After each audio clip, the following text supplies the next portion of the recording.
conta das viagens, deve ter alguma história engraçada que tenha acontecido em algum aeroporto, voo, algo do género. Há imensas. Recordo-me de uma, porque o setting era muito parecido com aquele em que estamos agora. Aconteceu em Melbourne. Estávamos a atuar 2 semanas no Art Center de Melbourne e no dia a seguir à estreia saiu uma crítica. Eu tenho uma posição com as críticas que é assim: eu quero lá saber das pessoas que criticam. Ui, o que é que se passa? Obrigado. Energia. Muito obrigado. Ele estava com uma desculpa para acabar isto mais cedo, agora vai ter que gramar com. Não, pera, está mesmo a acabar. Eu tenho aqui mais 2 perguntinhas. Então é por isto que depois as pessoas vão ver Maluco Beleza com Luís de Matos, parte 12. Não. Agora estamos à vontade, 2% e agora a subir. Vai. Ok. Então, estavas no aeroporto em Melbourne? Estava a atuar em Melbourne e estreia, há críticas. Eu tenho um truque para lidar com as críticas, que é muito simples, que é quando eu comecei, as críticas eram todas muito positivas. Tem muito jeito o rapaz, ar fresco, panorama, não sei quê, espetacular, não é? E eu disse, eu comecei a desconfiar daquilo. Isto ser consensual não é bom. Não tarda muito, isto vai começar a virar o bico ao prego. Isto não tarda muito, vai começar aqui a ter outra onda. Então vou-me preparar já. Não, preparei-me logo, que é assim. Qualquer crítica, nessa altura as boas, eu leio-as uma única vez. E arquivo. Está feito. Sim, senhor. Gostaram de mim? Está feito. Vem uma crítica que diz que ele é a pior coisa, é horrível. Eu leio e arquivo. E acabou. Mas lês todas, portanto. Leio todas. Mas o impacto seguramente é sempre diferente. Quer dizer, ninguém gosta de... Não. Tu não controlas? Ou já consegues controlar? Não consigo. Isso não consigo controlar. Mas consigo controlar uma coisa. É que o meu ânimo, o meu estado de espírito perante aquela crítica é confinado ao tempo da leitura. O que é bom para as boas, porque assim não achas que és a coisa melhor que apareceu depois de inventar o papo seco, não é? Mantém o ecrã em baixo. Está arquivado. Ele é uma porcaria e devia suicidar-se. Está arquivado. Ok. Pois, porque há muito essa tendência de reler. Porque a gente relê e quando tu estás habituado, quando tu estás treinado para dar muita importância às críticas boas, dizer, tão bom, até vou emoldurar esta crítica boa. Não estás preparado para o depois, quando vem uma má, tu forçosamente tens de lhe dar uma atenção parecida. Porque estás treinado a dar atenção àquelas coisas. É ler 50 vezes. Resumindo, podem dizer o que quiserem, que eu não esboço uma reação. Posso sorrir, posso... Tem mal. Faz parte desse lado, essa diversidade faz parte. Então saiu uma crítica má. Sim, o Uri Geller costumava dizer uma coisa que é quando lerem um artigo sobre vocês no jornal, não importa se dizem bem ou mal, peguem numa régua e vejam quantos centímetros quadrados e vejam quanto é que isso não valeria em publicidade paga nesse órgão de informação. Pois. É quanto vocês valem. Ok. Não importa se diz. Se as pessoas demorarem muito tempo a dizer porque ele é mau e devia desaparecer e nunca devemos vir, e tu vês 35 centímetros quadrados, ora isto, ok, 5.000 euros, ok. Eles gastaram isto. Agora um parênteses, antes da história. O Uri Geller, que é também uma figura meio controversa. É um grande mágico. Isso é um eufemismo aí para qualquer coisa. Eu sou amigo do Uri Geller e admiro brutalmente. Mas é uma figura... Mas sim, é evidente. Eu acho que a coisa mais extraordinária do Uri Geller é ele conseguiu reinventar-se a si próprio e manter-se fiel a um estado de espírito há mais de 40 anos. Ele é figura pública mundial há mais de 40 anos. Há muito poucas. Até na música. É verdade. Porque tu pegas nas Madonas e nos Michael Jackson e mesmo assim dizes, ok, mas 40 anos, não, foi 30. Estamos a falar mundial. Ao ponto de passar a ser pop culture. Na trilogia Matrix há um miúdo que se concentra e há uma colher que dobra. A primeira pessoa no mundo com foi esta ele? imagem foi ele. Sim. E portanto, alguma coisa ele está a fazer muito bem. Alguma inteligência ele tem. Ele destaca-se não pela frescura e pela reinvenção, mas por se manter fiel. As pessoas às vezes confundem fama com quão alto é que eu cheguei. E quando percebem que a fama não tem a ver com quão alto, mas quanto tempo é que tu estiveste, então já é tarde demais. As pessoas é para correr, e que espetáculo, estou aqui em cima. Mas espera aí, mas foi de elevador. Aqui foi de elevador. Agora isso é um caminho que é para baixo. Exatamente. Mas as pessoas esquecem-se de uma coisa. Porquê é que os mitos perduram? E porque é que as religiões ganham? E porque é que as crenças se mantêm? Há um truque muito simples para isso acontecer e que as pessoas às vezes não param para perceber. É impossível provar uma negação. Deus não existe? Eu digo, okay. Prova lá. Eu digo-te, eu acredito no Pai Natal e tu dizes, não vês que o Pai Natal não existe? Eu digo, é? Prova-me lá isso. Prova lá que ele não existe. Eu não tenho que provar que ele existe, porque eu acredito que ele existe. Agora, se tu me queres, agora prova-me que ele não existe. É impossível provar uma negação. Cientificamente, só se podem provar afirmações. Então onde é que isto entra no fenómeno Uri Geller? O fenómeno Uri Geller entra que ninguém pode demonstrar que ele não tem poderes. Podem demonstrar que esta colher hoje, neste dia, dobrou graças a esta técnica. Agora, tu podes demonstrar que em circunstância nenhuma ele tem poderes? Claro. Não podes demonstrar. Aí, e, portanto, esta zona de dúvida é aquela que serve para tantos negócios, tantos milhões e milhões e milhões e milhões de dólares que se transacionam nesta área cinzenta. À conta de que tu não tem hipótese. Não dá. Voltamos à história então. A história era Melbourne, pronto.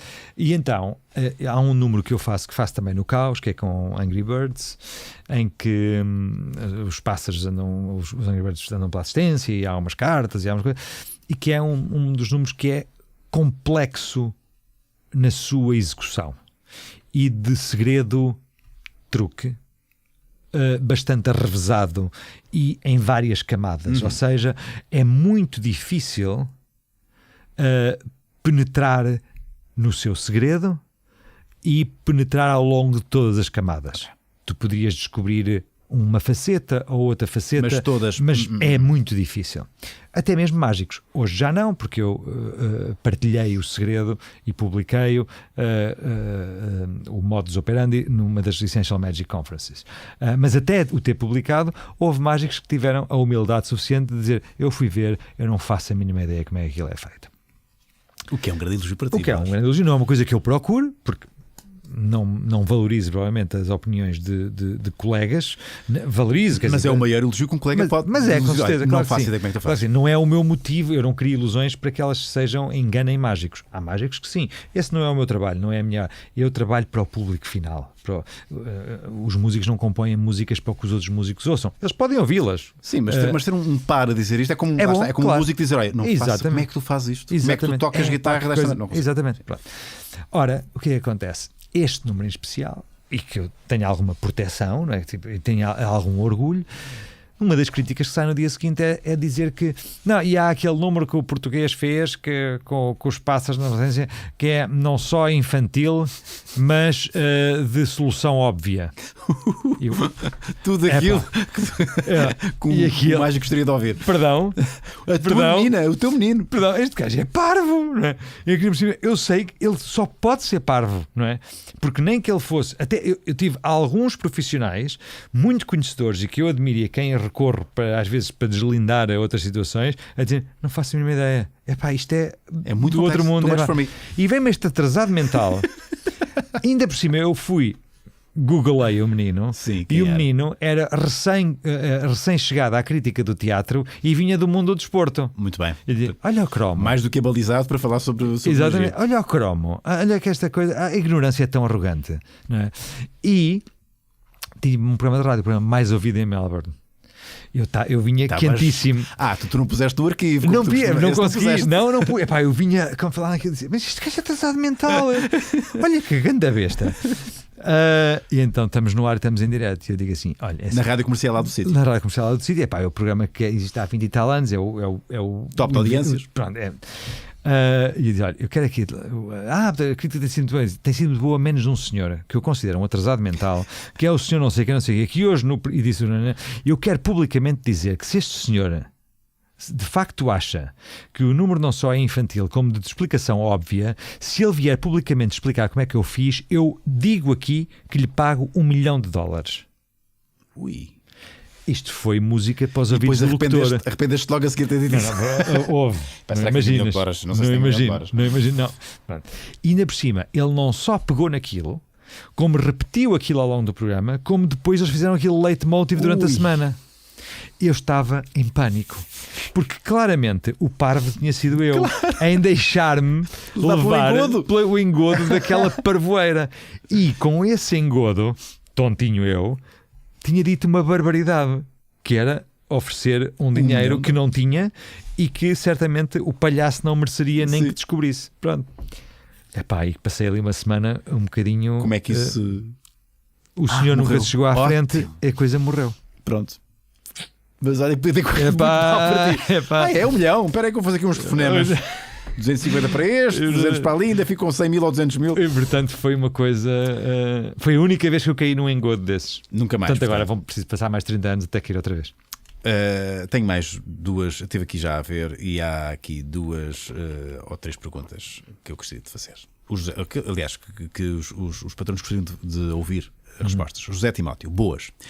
As minhas questões para o Luís de Matos são: alguma vez, isto é um clássico, utilizaste um truque para benefício próprio? Exemplo, tentar enganar o tipo do talho quando recebes o troco para que possas comer entremeadas à pala?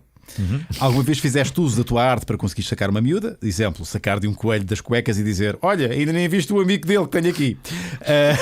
Esta é boa.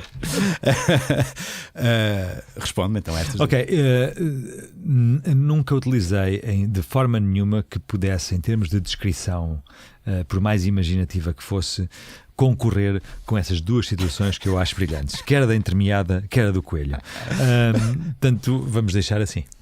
Pronto, mas é verdade que o ilusionismo permite todo esse tipo de... Não, é um grande gancho para as miúdas. E seguramente... É porque eles vão-se logo embora. Não. Truques de cartas, não, mas, por favor. Pá, quando eras adolescente, seguramente. E não tive muito bons resultados. A sério, meu? Não, porque primeiro... Não posso acreditar. Sério? Porque não eras suficientemente bom. Provavelmente era muito mauzito. Não sei. Deve ser, porque é uma seca. Porque uma seca? Eu acho que é uma seca a partir do momento em...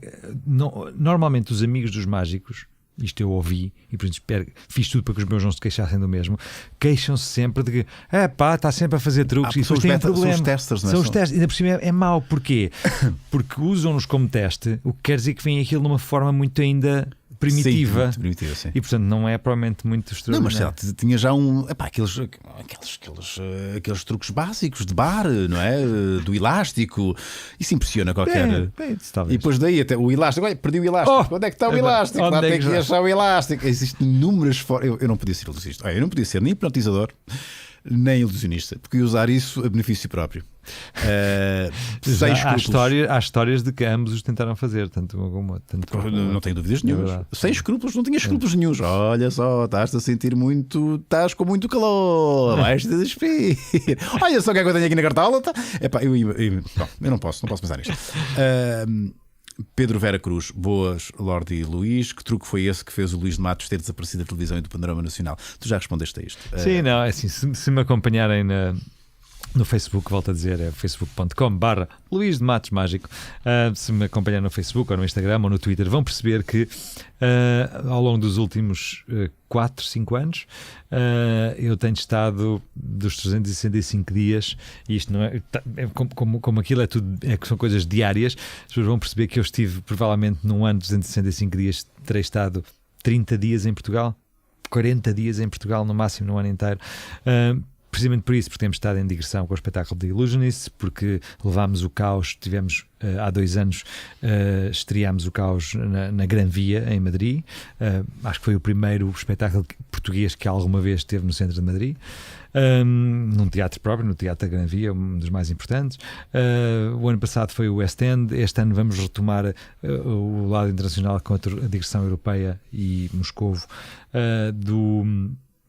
do espetáculo de Illusionists World Tour. Portanto, é um bocadinho por isso. Mas se me acompanharem nas redes sociais, vão sempre perceber onde é que eu estou. E durante estes tempos vou estar por cá. Já vamos falar disso. Aliás, eu vou fazer sempre menção nos posts ao teu espetáculo Estás aí de volta a Lisboa. Joel Gomes, antes de mais, parabéns aos dois pelos momentos fantásticos que proporcionam ao público. Tive a oportunidade de assistir ao espetáculo Impossible em Londres e adorei a prestação de Luís. Para mim é a melhor do grupo. O que tens a dizer sobre o facto de continuarem a usar os teus truques na nova temporada? Ora, está. Não, mas ainda bem. Isto é que é giro. É porque assim, às vezes as pessoas acham que, tipo, eu digo, o não sei quem copiou-me esta criação. E as pessoas acham que posso ser eu a ser demasiado precioso sobre aquilo, ou a ter uma ideia que não é que é muito uma realidade distorcida.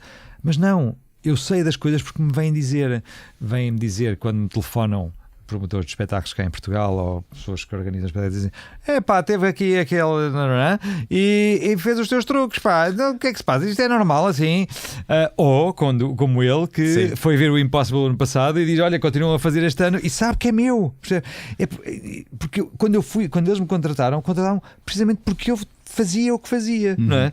Portanto, é gato escondido com o rabo de fora. Eu rio-me imenso com estas coisas e volto a dizer, tenho pena das pessoas que não acham que podem ser um bocadinho mais criativas, não é? E que escolhem atalhos, que é o fenómeno preguiça, atalho. E gula, aquela coisa. Preguiça e gula. Já perdi aqui na pergunta, eu só tenho mais uma pergunta para te fazer, mas havia aqui um patrão que perguntava se existe uma forma de patentear os números. Sim. Como é que isso acontece? Sim, existem dois tipos de coisas. Existem a propriedade industrial e a propriedade intelectual. A propriedade industrial é patenteável. E, portanto, tu crias uma patente sobre algo física e explicas completamente. Se as pessoas forem às patentes americanas, vão descobrir como é que o Copperfield voa, por exemplo, porque quem desenvolveu aquele sistema registou aquela patente e, portanto, tu tens acesso aos desenhos e à descrição técnica e porque é que aquele senhor trouxe algo de novo. A pessoa que tem a patente pendente, porque é que merece. E durante quantos anos? Isto é propriedade industrial. A propriedade intelectual é aquela que se aplica à obra concretizada. Quer isto dizer o quê? A obra concretizada não chega eu dizer: tenho uma ideia que é o carro voa, transforma-se num elefante e depois mergulha numa piscina que eu faço aparecer e depois fica outra vez carro como no princípio. Se alguém um dia fizer isso, a ideia, a propriedade intelectual não é minha. Porque para mim era só uma ideia. Eu tiveste, era giro fazer assim e tal. Não, isso não conta. O que conta é, tu fizeste e fizeste quando? Em que data? Quem é que viu? Tens provas? Portanto, uma ideia ou uma descrição não conta em propriedade intelectual. O que conta é a prova da ideia concretizada. E isto é válido transversalmente para qualquer arte que tem, autoral. Já me explicaste aquela história de um guião. Se eu fizer um guião de um filme e se essa história, entretanto, aparecer num filme, não é? Eu não posso reclamar direito sobre esse filme. Porque tu nunca foi feita a obra concretizada O que não deixa de ser um bocadinho com certeza, injusto, não é? É um bocadinho injusto, mas por outro também evita que tu fazes o filme e eu digo: eu já tinha escrito isso, então, e vou escrever agora aqui no instante. Sim. E ponho umas notas de azeite. Mas é muito antigo. Mas tu podes provar, podes provar que podes registar isso. Mas é que não se podem registar ideias desse nível. A propriedade intelectual aplica-se à obra concretizada. Por isso, tens essa ideia, parabéns. Registaste-a, realizaste-a, então agora passa a ser tua. E este é o lado legal. Depois há o outro lado, que é o lado mais interessante e que não é legal, é social. Se neste momento aparecer um cantor qualquer que componha uma música qualquer, cujas letras seja, por exemplo, se eu fosse um dia o teu olhar e a tua voz também, socialmente, sim, nós imediatamente dizemos... Isto é que é capaz de ser um bocadinho parecido com o Pedro Brunhosa. Exatamente. É capaz. Porquê? Porque a música e o Pedro Brunhosa têm uma exposição suficiente junto da sociedade que nos permite a nós, cidadãos expostos a essas formas de arte, quando um chico esperto vem pelo caminho e diz: se eu fosse um dia... E escrever assim, e diz assim: amigo. Então. O amigo nem para cantar karaoke serve. O que acontece na magia é um bocadinho diferente. Porquê? Porque não existe uma cultura ou uma exposição suficientemente grandes que permita às pessoas, quando vêm vir lá o cromo, fazer uma coisa que me copiou a mim, as pessoas não conhecem o suficiente para dizer: não, isto é do Luís de Matos. E portanto aquilo passa. A partir do momento em que passa, estás a fazer várias coisas. Estás a incentivar o plágio. Estás a patrocinar a preguiça. Estás a aumentar a gula. E acima de tudo, estás a emoldurar e glorificar a mediocridade. É por isso que eu falo no facto da magia atrair a mediocridade. E quase estamos aqui a dar uma volta perfeita. A última pergunta, que é um clássico, mas pelos vistos o Cristiano ainda é muito jovem e pensa que provavelmente, eu fazendo esta pergunta, o Luís de Matos iria responder. O Cristiano, que já fez uma pergunta anteriormente, acho que é o mesmo Cristiano, e vai ter direito a 2 perguntas. Significado do PIN que usas sempre na lapela. Ahá! Ora, aí está, nem de propósito. Eu aceito falar de tudo. E cada vez mais... eu tive uma fase da minha vida que era entre os 20 e os 25, 30 talvez, que era politicamente correto, mas de forma militante. E portanto eu tinha sempre... preferia não manifestar as minhas opiniões se elas fossem, enfim, provocassem alguma divisão, não vale a pena e tal e tal. E depois percebi que estava a desperdiçar a minha vida e que faz muito mais sentido eu ser sincero e falar sobre todos os assuntos, mesmo aqueles onde a minha ignorância é enorme, porque ao expor a minha ignorância ponho-me a jeito para ser ensinado. E se eu for ensinado, fico maior. E portanto, se nós não vivermos com o desejo, até a certeza quase arrogante de que hoje sabemos mais e somos melhores do que ontem, não estamos cá a fazer nada. E seria a prova de uma constante perda de tempo. Não é? Portanto, crescer, ficar mais maduro, ser mais tolerante, ser mais conhecedor, ser pelo menos um bocadinho mais que ontem. A gente nunca vai Senão não vale tudo. a pena, estamos aqui. Senão não vale a pena. Não é? Ora bem, há uma única... Portanto, eu falo tudo. Há uma única coisa, precisamente para reforçar que eu respondo a todas as perguntas. Perguntem sobre política, religião, futebol, opiniões pessoais, tudo o que quiserem. Eu vou dar a minha opinião sincera. Agora, este é segredo. E sobre isto, ninguém sabe. E eu não vou dizer. E vais levar isso para a cova, portanto. Tu vais morrer ou vais... já tens planos para isso ou não? Não, quer dizer... Pá, tu não podes ir embora... Não. Diz-me que tens a explicação para isso caso te aconteça alguma coisa. Caso saias daqui e aconteça alguma coisa, ninguém vai saber o porquê dessa lapela. Não. Eu guardo este segredo, não tanto pelo segredo em si, mas porque acho que o segredo é uma coisa bonita da nossa existência. E o segredo é também uma consequência de uma coisa que os nossos antepassados conquistaram, e que é a liberdade. E nós podermos abertamente dizer sobre isso, a isso eu não respondo, ou isso é só meu, é um último reduto que nos reforça interiormente. Se calhar o segredo até é uma coisa que não tem importância nenhuma. Ou tem? Não sei. Jamais saberás. Agora, essa noção de dizer, eu não me importo de abrir tudo, não me importo de acolher as pessoas da melhor maneira e ser o mais sincero possível, precisamente por esse lado finito e de contra-relógio que a vida é, porque a gente nunca sabe quando é que é a última conversa que temos na vida. Mas guardar esse segredo simboliza precisamente esse livre-arbítrio, essa dignidade e essa liberdade que nos faz escolher o que damos e o que guardamos. E é um segredo simbólico. As coisas, conheço o segredo é uma coisa simbólica, não é? O mundo não ficava diferente. Sim, não é o segredo, é o que ele simboliza. O que ele simboliza, exatamente. É um símbolo. É isso. Luís, eu não tenho palavras para te agradecer. E depois vai-te embora, pelo amor de Deus. Não, sinceramente. Os senhores têm que se deitar. Sinceramente, os senhores têm que se deitar. Não tem nada. Nós depois dividimos isto. Há quem veja isto seguido, há quem veja isto por partes, há quem veja um bocadinho agora. Há quem veja quem é o convidado e portanto não vai ver. Não, okay. Nada disso. Eu acho que é quase consensual, com tudo o perigo que isto acarreta, que tu és uma figura muito simpática e muito respeitada, independentemente de se gostar ou não, do teu estilo ou não. Acho que já ganhaste um estatuto e isso é muito precioso, de respeito imenso, quer dos teus pares, quer do público. Independentemente de se gostar ou não do estilo, da tua arte. Já são muitos anos, tens 20 e quê? Portanto, começaste em... Não, espera aí, temos que fazer as contas. Começaste em 91? Eu tenho uma dificuldade que 25 anos? 25 anos? Sim, aí. 25 anos. Eu tenho uma dificuldade que é, eu sempre achei um bocadinho patética quando as pessoas dizem tenho 40 anos de idade e 38 de carreira, porque eu já não... Aos dois já pesava o pau. Aos dois eu já cantava no chuveiro. Sim. E portanto porque as pessoas têm uma pressa a dizer se eu tiver 30 anos de carreira isso faz-me melhor. Legitima, não é? Valida. Exatamente. Então eu comprometi-me que só iria contar anos de carreira depois da maioridade.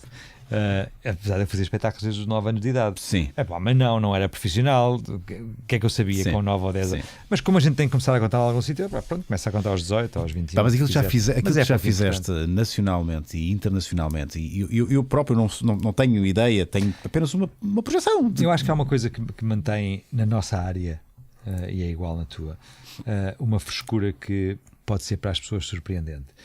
E a frescura tem a ver com o facto de que, contrariamente a um médico, ou um advogado, a uma profissão liberal muito conceituada, mas onde o currículo ganha peso e tem uma relação direta com a forma como tu és percepcionado pelos teus pares, não existe nas nossas áreas. O que é que eu quero dizer com isto? Eu quero dizer que nós somos tão bons quanto o nosso último espetáculo. Subscrevo. Pronto. O que eu costumo fazer a nossa comparação do que nós fazemos aos gladiadores da Roma Antiga, que é assim: tu vais para o Coliseu e vais lutar com o leão. Ou morres. Pronto. Ou morres e acabou. Ou sais em glória. E se saíres em glória, qual é que é o teu prémio? Amanhã estás cá outra vez. Vens lutar com o outro. Até ao dia que falhas. E portanto, um dia vai ser o nosso último programa de televisão, vai ser o nosso último espetáculo, vai ser a nossa última telenovela, vai ser o nosso último filme, vai ser o nosso último livro. Isso vai acontecer. Agora, acontecerá tão mais tarde quanto de forma mais séria, apaixonada, genuína e honesta tu fizeres o que estás a fazer. E eu faço cada espetáculo como se fosse o meu último. Eu subscrevo em absoluto isso que estás a dizer. De facto, a maior prova do nosso sucesso, nesta área em particular, o entretenimento, é justamente continuares a trabalhar. Não é? O existires ainda, o haver pessoas a quererem te ver.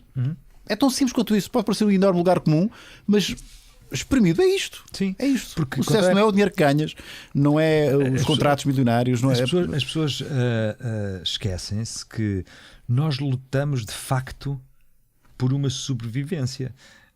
Ou seja, nós não temos um emprego estável. O emprego estável depende do apreço que o público tem por nós. Tu não recebes, se fizesse este programa de televisão, porque é um programa de televisão, podemos chamar nomes modernos e podcasts e streamings. Mas é um produto audiovisual. É um produto audiovisual que é muito bem feito, sobretudo porque há aqui um ovo de Colombo, que é as pessoas afastaram-se do que é verdadeiro e genuíno, que é as pessoas conversarem. E há tantas pessoas interessantes para ouvir. Há tantas pessoas interessantes, tantas pessoas que sabem fazer perguntas como tu sabes, e tantas pessoas que dariam respostas maravilhosas às perguntas que tu tivesses para fazer. E porque há uma moda de que não, a linguagem audiovisual hoje é diferente. A prova é que tu tens milhões de seguidores e há uma coisa notável. Milhões não tenho, ainda não. Mas está a crescer. Eu sinto pelo menos paixão. Algo que a televisão acho que já não desperta. Já despertou. Sim. Paixão. As pessoas irem de propósito ver televisão. As pessoas não perceberam. E há quem esteja a ver este vídeo e não pagou para ver. Sim. Mas tu tens milhares de pessoas que pagam para ver estes programas de televisão. E a diferença entre este programa de televisão, vejam no telemóvel ou no computador, no que é que seja, e os programas de televisão que vão ver hoje nos canais à noite, é que as pessoas que estão a ver grande maioria, paga para ver.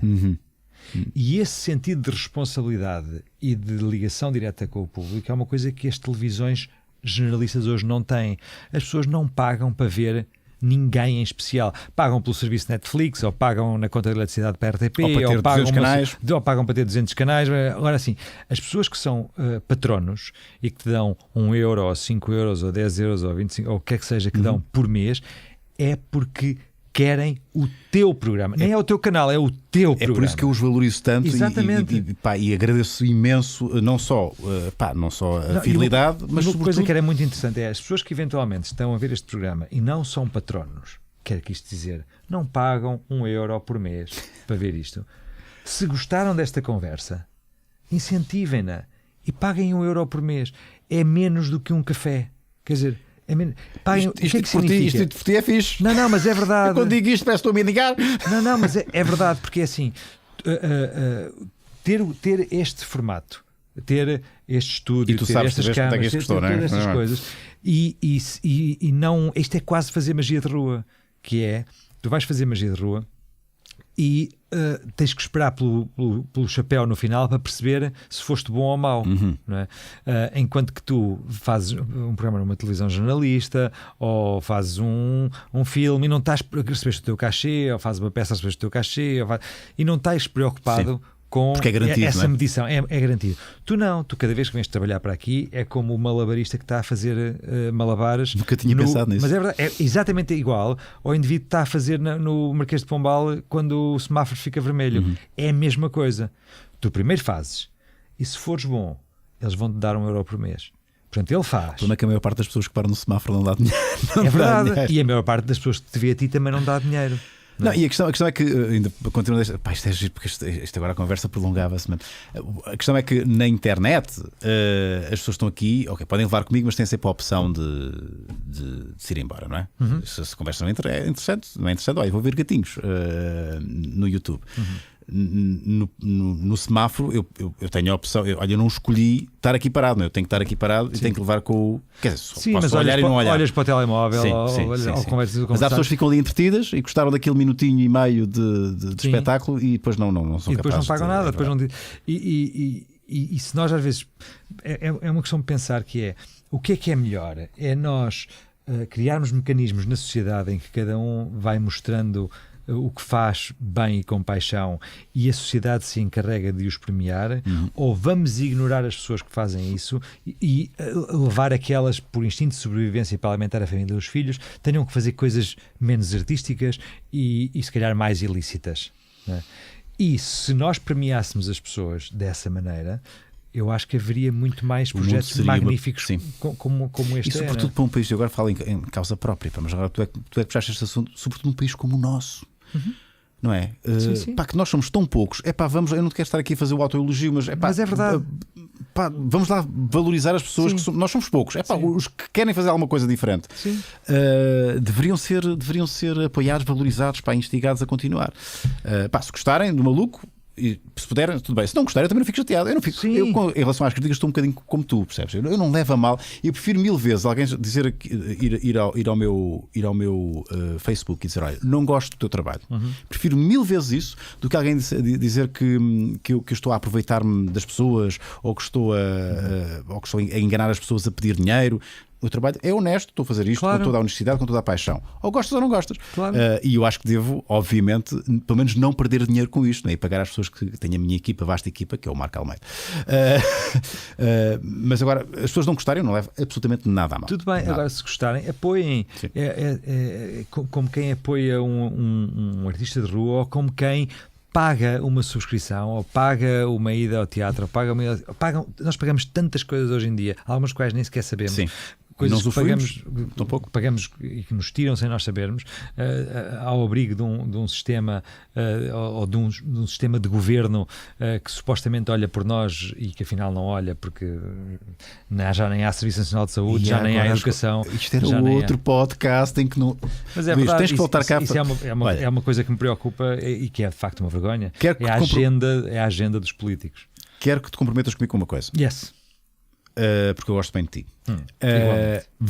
Vais voltar aqui ao Maluco Beleza, e não vamos falar de magia. Falamos de tudo, e sempre que houver palavras tipo magia, ilusionismo, truque, isto começa a rodar e ouve-se um barulho qualquer. E falamos de tudo menos magia. Ok, acho bom. Pode ser? Pode, está combinado. Não sei se daqui a 3 meses, daqui a 6, mas tens de voltar cá. Sim. É um compromisso que assumo agora contigo. Está combinado. Pronto. Está combinadíssimo. Entretanto, espetáculo novo mesmo para fechar. Eu vou promover isto durante a próxima semana, mas se quiseres falar sobre o espetáculo. Ok, então é assim, muito fácil. No sábado passado, estivemos com o Caos em Troia. Ok, é tarde demais para dizer vão ver. Já foi no sábado passado. Não. Mas, esta semana, a partir de quinta-feira, portanto, do dia 1 ao dia 10, o Caos regressa ao auditório do Casino Estoril, onde tu assististe. Sim. E portanto, do dia 1 ao dia 10 estamos no auditório do Casino Estoril com o espetáculo Caos. Os bilhetes estão à venda na BOL, na bilheteiraonline.pt. Ou mesmo no local, não é? Ou mesmo no local. E portanto tinha imenso gosto. E porquê é que tenho gosto? Porque é o que eu faço, é assim que é o que eu posso partilhar com as pessoas e é aquilo que eu escolhi. E eu acho que o Caos é o nosso melhor espetáculo até hoje. Mal fora se não fosse, porque é o mais recente. Portanto, Pois. sim, ok. Isto é um aspecto. O outro aspecto é, muito em breve, Livro? vai sair o livro.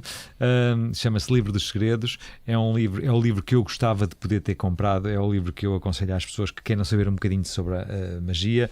Está preparado, quer para ser um livro de leitura individual, como leitura em grupo entre pais e filhos, com ilusões mais simples, com ilusões mais difíceis, com uma perspectiva muito global do que é a arte mágica em várias áreas, com conhecimento geral, com factos e curiosidades muito, muito engraçados. O próprio livro é um objeto lindíssimo que eu já contei, que se tem que cortar as páginas e tal. Tem o prefácio de David Copperfield, é muito fácil, tem a minha fotografia na cara, tanto se forem uma livraria, vem, é aquele, não tem lá que enganar. Luís de Matos, Livro dos Segredos. Que mais é que eu posso dizer? Posso dizer que, porque está para breve, se na terceira semana de setembro, de 20 a 25 de setembro, forem a Coimbra, garantidamente vão ver muita magia que acontece nas ruas. Espero que a vejam nas ruas ou no Convento de São Francisco, as galas. Há mais coisas que não se vêem tanto, mas são aquelas que acontecem na prisão, no hospital, no pediátrico, no hospital da universidade, no oncológico, enfim, tem uma componente social muito grande, mas acontece de 20 a 25 em Coimbra. É a 20ª edição deste Festival Internacional de Magia de Coimbra. E para todos aqueles que fora de Portugal veem o Maluco Beleza, São muitos, mas há muitos portugueses a ver isto lá fora. a partir de meados de novembro, eu vou estar com o espetáculo de Illusionists no Folies Bergère, no centro de Paris, e daí seguimos para Bélgica, Holanda, Alemanha, Moscovo. Ainda estamos a confirmar mais algumas datas. Se querem saber as datas, é só ir ao teu Facebook. Exatamente. Luís de Matos Mágico, tudo junto, portanto, facebook.com/Luís de Matos Mágico, tudo junto. Está lá tudo. Luís, até daqui a uns meses. Até daqui Tá bem? mas não falamos de magia. Não falamos de magia. Epá, não falamos de magia. Não falamos. Isso é que Falamos não. tudo o resto agora. Exatamente. Prepara-te. Ok. Então lá, está feito. E obrigado por assistirem ao vídeo. Não se esqueçam de subscrever o canal e colocar um gosto beleza. Podem apoiar o Maluco Beleza por apenas €1 por mês e terão acesso a conteúdos exclusivos e recompensas. É só ir a patreon.com/ruiunas. Obrigado. O estilo Maluco Beleza continua na moda. Beleza do